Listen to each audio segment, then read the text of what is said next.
abogada ng bayan. Ayan, Attorney Claire, naku, napakainit. Ay, oo, mainit, partner. Akala ko yung usapin lang ng People's Initiative, diba? Pero ngayon, ako, ano ba ito? Kay naggigirian na sila, partner. Senator Joel Villanueva. Ayun. And Representative Zaldico. Ako Bicol Party List to, ako Bicol. Partner. Actually, syempre saan ba ito nag-start? Di sa issue ng PI. Diba? Ayun pa rin. People's Initiative pa rin. Kasi, syempre, pag talagang inugat mo yung pinaka-ugat, yung pinaka-umpisa nito, sino ba yung nag-trigger, di ba? Syempre, ang naaapektuhan kasi, partner, doon sa balak na ng People's Initiative, yung power ng Senado. Diba? Nadidiminish yung power ng Senado doon sa gagawin nila na PI. Diba? Sa issue ng PI na gusto nila i-amend. Diba? Actually, it's a revision, hindi siya amendment. So, ngayon, partner, syempre, itong Senado, nag-conduct ng hearing. Kasi dinideny ng House na sila yung nag-i-initiate, di ba? Syempre, nandun yung question na, ang laking pondo nito, naglalabas daw ng pera kasi bawat pirma merong bigay. So, nag-initiate ngayon ang Senado na magkaroon ng hearing. Di ba? Kung tawagan nila is Peking Initiative, di ba? Peking People's Initiative, di ba? So, lumalabas kasi doon na may kinalaman yung House. Okay. Lalo na nabanggit yung pangalan ni Speaker saka ni Representative Zaldico ng Ako Bicol Party List. So, syempre, gusto nito ipahinto, di ba? Gusto nito ipahinto kasi parang parliamentary courtesy. Diba? Para bang nagkakabastusan. Yun. Pero syempre, hinto ba sila medyo lumalabas yung medyo may lumalabas na facts, diba? So, ngayon, medyo itong kung hindi ako nagkakamali, parang minamadali na ni House Majority Leader Zamboanga City 2nd District Representative Manix Dalipe yung mga senador at saka i-reveal daw i-reveal yung stand nila sa Chacha. So ito ngayon hindi kasi medyo maganda yung response ni Senator Joel. Okay. Para sabi niya, who is he? Diba? Medyo naman yan. Nakakababa naman yun. Totoo naman. Sorry Senator Joel, pero hindi ko gusto yung response mo doon na who is he? Oo nga naman. Congressman yan Oo. Diba? Dapat debatihin mo nang nando sa issue. Issue lang. Diba? Ang nangyari, attorney. So, because of that, kung di ako rin nagkakamali, parang sinagot din siya ni Representative Suarez. Parang ganun din. Sino siya? Diba? May dumagdag. May sumausaw, partner. Ito dapat hindi na. Siguro kung ganun na who is he, who you, ganun. Natapos na sana doon. Diba? Lahat kayo honorables. Honorables, diba? Diba? Dapat nga tinatanggalan yung honorable sa pangalan ninyo dahil parang hindi na kayo kagalang-galang, diba? Para kayong mga batang nag-aaway sa candy diba? So, sumausaw itong Ako Bicol Representative Zaldico. Oo. Oo. Anong binuwelta niya, partner? Hindi na sa issue kung hindi personal. Okay. Okay, na personal siya tungkol sa dating naging kaso ni si Senator Joel patungkol sa PDAF, pork barrel, na parang 10 million yata yung nailaan para dito sa kay Napoles, kay Janet Napoles. Diba? 2016 yun actually, partner. So, most probably, nag-appeal motion for reconsideration. Hindi ko kasi makita yung records dito. But, ang sabi ni Senator Joel, matagal nang dismiss. Ayun. Tapos, ang nangyari, attorney, nagpukol din ng salita itong si Senator Joel naman na siya yung may tinatago. Ano sabi niya? Maligo ka muna. Oo. Bago ka pumukol, bago ka, kung maglalabas po kayo ng baho, dapat naman siguro maligo ka muna. Kung bakit tayo tumatayo ngayon sapagkat hindi lang po dinudungisan at niyuyurakan ang ating pangalan at pagkatao, kung hindi higit po sa lahat, ang institusyon na minamahal nating lahat, ang institusyon ng Senado ng Republika ng Pilipinas. Ginoong Pangulo, mayroon pong naninira, pilit na ibinabagsak, iniinsulto, at inaalipusta ang mga miyembro ng Senado, maging ang ating pinakamamahal na institusyon. Let me set the record straight, Mr. President. At para po mas madali, true or false na lang po tayo sa mga paratang ng pinuno ng pinakamakapangyarihang komite sa Kamara de Representantes, ang may hawak ng budget, ang House Committee on Appropriations, na walang iba kung hindi itong party list representative na Zaldico. Unang paratang po sa atin, Ginoong Pangulo, may kaso daw po tayo sa Ombudsman. True or false? Ang sagot, false. Ang pinag-usapan ng gawa-gawang reklamo noon, isang sulat po na mula sa ating opisina. Ito pong gawa-gawang reklamo noon ay katawa-tawa sapagkat ang ginamit po, kung po pwede po natin ipakita, na font ay Comic Sans. Yan po ang ginamit na font, pang-comedy po. Ang letterhead po na ginamit ay Buhay Party List. Mr. President, the last time I checked, ang tatay ko po, hindi po si Brother Mike Velarde. Ngunit mahal ko po siya.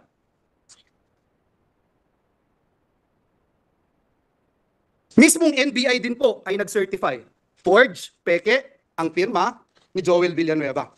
Sana po maipakita natin sa screen yung pong mga binanggit ng representasyon na ito. And we are willing to wait kung hindi pa po ready, Mr. President. Yes, if there are technical difficulties, maybe we can suspend until it... Sapagkat ayaw po natin ng walang resibo at ayaw natin ng walang ebidensya.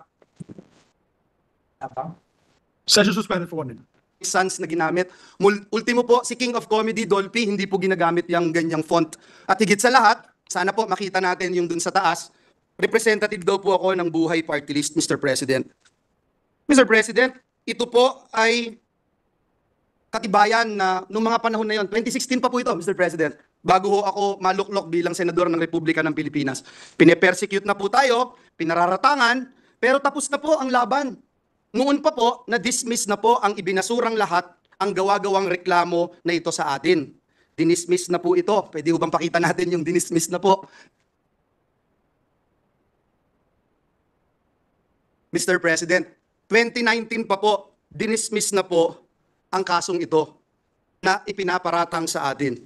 Noong 2016 po, Ginoong Pangulo, ayan po yung pag-dismiss, Mr. President, ng reklamo. Hindi nga po nakarating sa korte, Ginoong Pangulo, na-dismiss na po sa probable cause pa lamang. Mr. President, noong 2016, ginamit po ito, ngunit hindi nagtagumpay. Nakakuha po tayo ng 18,459,222 votes. Noong pong 2022 elections, 18 million na naman ang nakuha po natin at talagang hindi rin po pinaniwalaan ng taong bayan. Ang mga paratang na ito na ngayon po ay inuulit ng makapangyarihang chairperson ng Committee on Appropriations. Mr. President, is the Pope Catholic? Nag-research po ba at nag-aral ang nag-aakusang ito sa atin? Ngayon po, kakalkalin ngayon ang kanyang mga kaso. Nakakalungkot po dahil kaibigan naman po natin siya. Pero dahil po pumasok siya sa away na hindi niya away, kailangan niyang magbabanggit ng mga personal attacks, kakalkalin po itong mga atraso niya sa bayan. Ito pong kumpanya niyang SunWest Corporation. True or false? Ito po ba ang isa sa pinakamalaking government contractor sa bansa? Sagot, true. True or false? Ang korporasyon po ba niyang SunWest Corporation ay kasama dito sa kontrobersyal na Pharmally? Ligo talaga yung ginamit niyang ano, no? Oo, referring to Ako Bicol Party List, Representative Zaldico. Zaldico, oo. Mukhang marami nga rin na ilabas itong si Senator Joel. And one of that, Attorney Claire, is baka ikaw yung may tinatago, yan, he claimed that yung Cos SunWest Corporation. Tama? Oh. Yun. Okay. Ang sabi niya, una niyang binanggit na anomalya partner, yung tungkol sa Pharmally. Yun, formally scandal. Oo. Eh, di ba sabi nga nila, construction to eh. Okay? Construction to. Bakit ka nabigyan ng award para mag-supply ng medical parang medical materials, ganon, di ba, partner? So, bakit ka na-awardan? Teka lang, kinunan ko to eh. Sandali, wait lang ha, partner ha. Malaki yung nai-award sa kanya. So, doon magtataka, nasama yung SunWest. SunWest Ayun, Corporation. Nasaan na ba? Ayan. Ito yung mga total value of contracts awarded to each of the top 10 firms. Yung DBM, partner, di ba sila yung kumukuha ng mga supplier, sila yung magbibigay ng pondo doon sa magsusupply. Di ba? So, kasama itong SunWest Development and Construction na mukhang pag-aari di umano nitong si Saldico, Representative Saldico. Okay. Alam mo kung magkano na i-award sa kanya, partner? 1.32 billion! Wow, laki. Na-i-award sa kanya.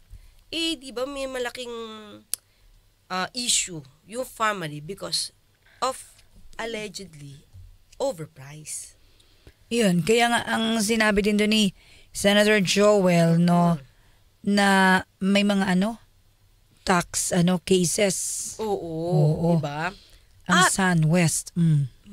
Imagine mo, partner, kung ikaw, pangalan mo pa lang Construction and Development Corporation. Kasi yung iba dito, pansin yung partner, meron pa rin isa Chinese parang Suzhou Construction Machinery Corporation Group. So construction din to. Yung isa, yung iba kasi, bakit may dalawa to? Iba to may JV of SunWest Construction and Development Corporation. Magkaiba ba to? Diba? Teka lang, partner, tignan natin kung magkaiba pa to kasi may isang SunWest Development and Construction, tapos may JV of SunWest Construction and Development. Okay? Ang nadinig ko kasi sa kanya kanina, SunWest Corporation lang. SunWest nga. Okay. So, ito ba yung sinasabi niya? Kasi dalawa to. So, yung isa, okay, teka lang tignan natin. Kung construction ka, may-ari ka ng construction company, partner, bakit ka magiging supplier ng medical materials? 'Di ba? So, yun lang yung question. Paano kang nakapasa? Formally, case dito na inimbestigahan sa Senado na kasuhan ng Senado. The answer is true. Kasama din po ba ang kumpanya niya dito po sa kontrobersyal na DepEd laptop scam? Oo. 'Di ba? So, ito pa, partner, maliban dyan, binato rin siya ng kaso ng anomalya tungkol dun sa substandard ba? Yung hindi high-tech na DepEd laptops. Sa kanya rin. Oo. Inaward din sa kanya, partner. Ano ba yan? Diba? Ng PSDBM. Gano siya kalakas? Sorry po. Baka naman hindi. Gano siya kagaling para, yung bidding is yung pagiging supplier sa'yo mabigay. Lakas Yung parehong nasalihan mo, parang may anomalya. So, yun. So, kung walang kaso dito, wala tayong magagawa, mananatiling ganyan. Ang sagot po, true. Pinakakasuhan din po ng Senado ang kumpanyang ito. Napakadami pong BIR cases. Madali po maghanap, Mr. President. Madali po kuhanin ang panig ng mga taga-BIR. Ang ilang kaso mayroon ang kanyang mga korporasyon. Bukod po dito, yung reklamo po sa ombudsman ng anti-corruption group na ang pangalan Task Force Kasanag International, meron din pong 50 billion na kaso na kinakaharap ang taong ito. Mr. President, kung maglalabas po kayo ng baho, Mr. President, dapat naman siguro maligo ka muna. Ang masaklap po, Ginoong Pangulo, sa kabila po ng track record na ito ni Mr. Zaldico, ang masaklap po, inappoint po siya ng Kamara de Representantes bilang tagapagbantay ng kaban ng bayan. Si Dracula, inappoint mo bilang tagapagbantay ng blood bank ng bayan. Wow, Mr. President. Kailan sa kasaysayan ng bayan natin nangyari ang ganitong pagkakataon? Na isang big-time contractor ang hahawak sa kaban ng bayan. Only in the Philippines, Mr. President. Mr. President, marami po akong pupwedeng sabihin, isa-isahin, pero hindi ko ho ngayon gustong pag-usapan ang napakarami yung kasong ito. Hindi ko po iisa-isahin. Hindi ko po pe-personalin. Marami pong panahon para sagutin itong mga ito. Pangalawang paratang sa atin, Mr. President. Minamaliit ko daw po, Mr. President. Minamaliit ni Joel Villanueva ang boto ng mga kongresista at party list. Sagot? True or false? False. Mr. President, utang ng buhay kong ito ang pagiging miyembro ng Kamara de Representantes. Paulit-ulit ko pong sinabi sa bulwagang ito, hindi ko mararating ang anumang tagumpay na narating ko sa buhay ko kung hindi po ako naging miyembro ng Kamara de Representantes. Marami po akong namimiss, Mr. President, na miyembro ng Kamara about votes. Ang topic po namin ay disenfranchisement. Ang binanggit po namin ay kung tayo po ay iluluklok ng taong bayan bilang senador, tayo po ay iluluklok ng taong bayan bilang party list representative o bilang district representative, may different roles po tayo. Ang disenfranchisement mangyayari kung bubuwagin ng Senado, kakapunin ng Senado, tinatanggalan natin ang karapatan yung mga nagluklok sa bawat miyembro ng Senado na naririto po ngayon. Mr. President, kailanman hindi natin kayang maliitin ang bawat miyembro ng Kamara de Representantes. Higit sa lahat, Mr. President, miyembro po ng Kamara at party list ang tatay ko na mas mahal ko pa kaysa sa buhay ko, Mr. President. And let the records bear that statement of this representation. Paano ko pumamaliitin ang Kamara? Ang tunay na issue, Mr. President, ay ito pong Peking People's Initiative. Dito po tayo mag-focus. Madali ho maghalit para sa akin. Madali po para magsisigaw ho dito dahil kakampi ko maraming senador. Madali po yun, Mr. President. Napakadali.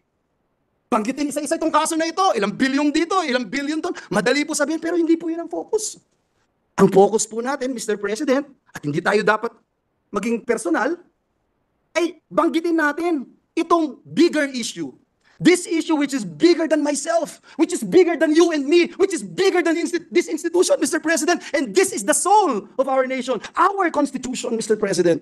Alam. Pero grabe na, Attorney Claire, no, sa ating mga kayubi, talagang kailangan ba talaga magkalabasan kayo ng mga ano naman ang may pakialam ba ang taong bayan sa mga... Mas maganda nga yung maglabasan sila ng baho para malaman natin kung sino ba yung korap sa kanila. Pero sabi mo, ang pangit, no? Because mga honorable kayo, pero Oo. Di ba? Siguro, sana lang with this, malaman ng tao, sino man dapat kong iboto? Di ba? Kasi akala nyo mga honorable yung binoboto nyo. Yung pala, may baho sa likod nila. Di ba? Sabi nga, maligo ka muna, Suppose kasi nangangalingasaw siguro. Para itong mga nakaraan, Attorney Claire, si Senator Eddie Villanueva, nag-iiba na yung ano niya, no? Pumapatol na rin siya, no? Eddie? Ay, si brother. Tatay niya pala yun. Si Joel. Si brother Joel. Si Senator Joel, kasi sa church, kasi sa GIL. Mali po, si Senator Joel, nag-ano na siya, no? Nagiging vocal na siya ngayon, ano? Sa mga ganyan na... partner issue sa Senado. Ang SunWest Development Construction. Pero group of companies to hindi ko alam kung yung JV of SunWest, kanya rin. Diba? Bakit, attorney? Meron po bang usapin dito kung pareho? Merong issue na nag-overprice. Diba? Ang mahal ng pagkakabili. Imagine mo at that time, partner, ang face mask, nagkahalaga ng 27 pesos per piece. During, the time talaga nung pandemya. Tapos Mahal, no? yung face shield, parang papasok yata siya ng 100 plus per piece. Pero, naku, nung mga nagtagal-tagal na, 20 pesos na lang, no? Hindi, ito lang, siguro ito lang partner, syempre, naabutan naman natin yung pag-iimbestiga dito eh. Kung walang pera dati, yung Pharmally, di ba? Bakit di na lang mag-government to government? Total pandemic eh. Ba't nga ba kailangan pa ng gano'n, Attorney Claire? Ano bang tawag sa ganyan? Parang Namamagitan. merong broker. Oo. May pinasahan pa. Bakit? Alam na, di ba? Na pwede naman ng government Oo. to government, Attorney Eh Claire. di ba yung vaccine nga nag-government to government? Iba, Oo. hindi nga allowed at that time ang private. Di ba? Tapos kapag ka kumuha ang private, parang may dapat pang ibigay yung private sa government. Eh. O hindi ba mas mabilis kasi, attorney, pag private? Partner, kasi man dami na daanan nun. Pero kung government to government, mas may respeto, mas may discount yun. Tapos diretso eh. O yun naman pala eh. O. Kasi mangyayari niyan, Pharmally, walang pera, popondohan ng DBM, pera ng government, popondohan mo yung private. Yun ang lumalabas sa kwento eh. Wala siyang malaking kapital. Si Parang 600,000 Pharmally. plus lang yung, at the time, yung kanilang capital. So, saan ka kukuha ng milyones, pambili? Actually, billions, para bili mo. So, mangungutang ka din from the government. Eh, ba't din na lang government to government? Ano bang magandang paliwanag doon, Attorney Claire? Paliwanag? Wala lang, corruption. Yun lang yung pinakamadali. Bakit, di ba? Yun. Kaya nagtataka lang ako, ngayon ko lang nakita, partner. Siyempre, yung mga dati to, hindi natin alam kung sino mga suppliers na awardan. Kasi noon, ang gusto lang natin, magkaroon tayo ng ano yan, face mask, ng face shield, yun lang eh. Pero yun, di ba? Tapos pati, lumalabas pa nga dito, yung Pharmally, wala silang mga means ng transpo to transfer yung mga binili. Parang helicopter, basta gumamit sila ng mga ganong mga Para transpo, means of makuha, transportation. Madala. To transfer. So, ano natipid ng gobyerno dun? Diba? Yun. So, diba, kung ikaw, malaki kang kumpanya, ikaw ang naging supplier, dapat lahat sa'yo. Kasi babayaran ka ng gobyerno eh. Ang nangyari, kumuha pa ng pondo mo na sa government, gobyerno. parang naging broker lang talaga siya. Yun yung lumalabas sa investigasyon. Diba? So, with that partner, diba, ang nangyayari ngayon, mahirap, kayo magkakakilala dyan. Kayo magkakakilala dyan eh. Alam nyo kung ano yung nagiging baho nyo, di ba? So tapos, sana, kung dismiss talaga, kasi nagpakita ng record ito si Senator Joel eh, na 2019 dismiss na yung case, di ba? Eh dapat siguro ni-research muna ni Representative Zaldico kung ano nangyari. Pero siguro, inisip niya, kasi parang meron dito eh. Parang ang dating, malakas kasi yan, kaya na-dismiss. Parang ganun yung issue. Ano ba yun? May kabuluhan ba yun sa usapin? Napadismiss niya eh. Di sana tinutulan. Itong mga ganitong issue, Attorney Claire, no? Oh. May kabuluhan ba sa kanila bilang mga nasa Kongreso at Senado na pag-usapan? May kabuluhan yung paglalabas nila ng baho? Oo.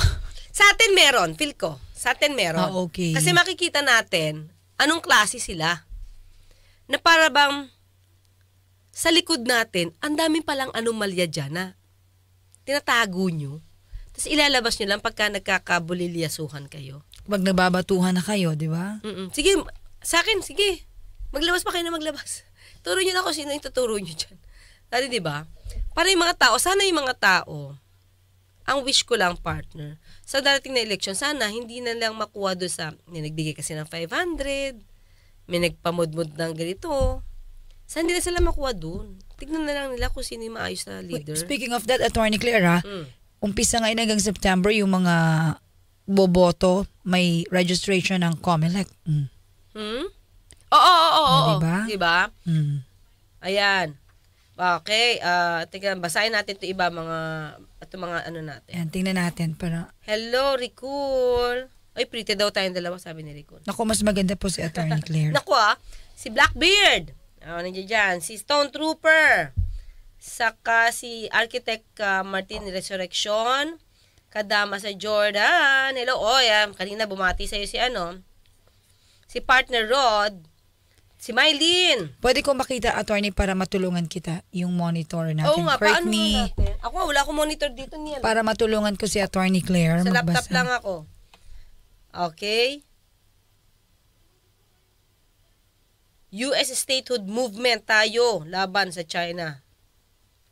Okay, trapo politiko in full display. Sabi ni Mylene.